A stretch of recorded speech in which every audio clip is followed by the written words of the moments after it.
Okay, hi, this video is meant for the France section of lab for writing a conclusions section for experiment number 7, plate vibration. This conclusion is going to be solely based on part 2 of the experiment, which was where you determined the first natural frequency of 6 vibrating cantilever beams.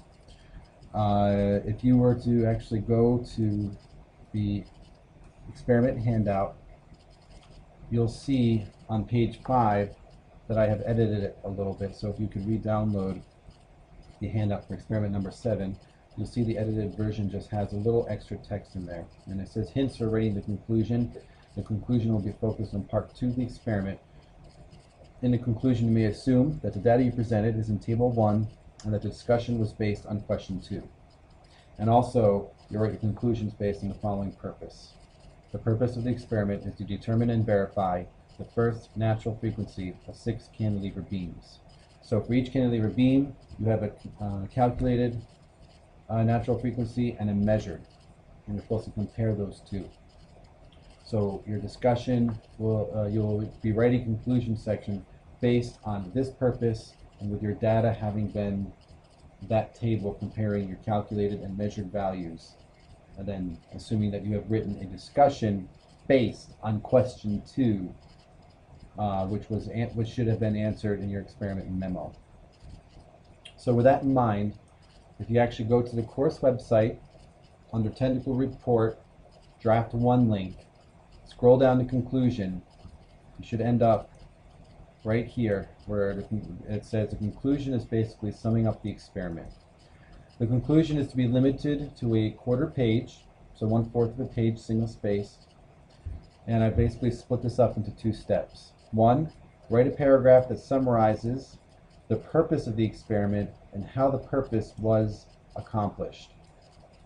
So you basically summarize that the purpose was to determine the first 6 natural frequencies of the first natural frequency of 6 cantilever beams, and to verify that with calculations. And then you show, again, restate maybe a percentage comparison between the experimental and analytical data, and then state what you conclude from that. And the conclusion should be that you verified the first natural frequency of 6 cantilever beams. Again, if you go to technical report draft 2,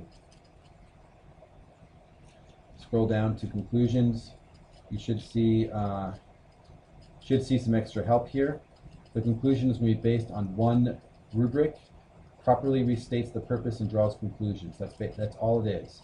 So I have some text here that kind of helps after you have drafted a conclusion section for you to go back and to reread it after having read this section. So basically what this is saying, as I read from it, a good conclusion takes you back to the larger purpose or hypothesis of the lab as stated in the introduction. The conclusion is meant to end the report with the final take-home message of the experiment. So you can include your conclusion first by 1, making a clear statement of the purpose or hypothesis. So this means for you to go back to the purpose of the lab as you presented it in the introduction. The experiment is supposed to be designed around accomplishing the purpose or proving or disproving the hypothesis. Then go back to the results and see how they led to accomplishing the purpose or proving or disproving the hypothesis. All this should be summarized in 5 or less sentences. If you're still, there's also, if you go under forms and documents and click on technical report example, again up comes the technical report that I have put up here as an example. Just scroll down towards the end of the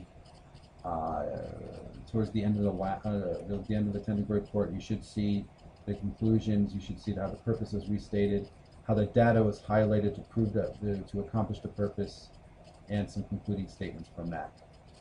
Okay, so again, that's all I had for this experiment, for this video. If you have any questions, please email me.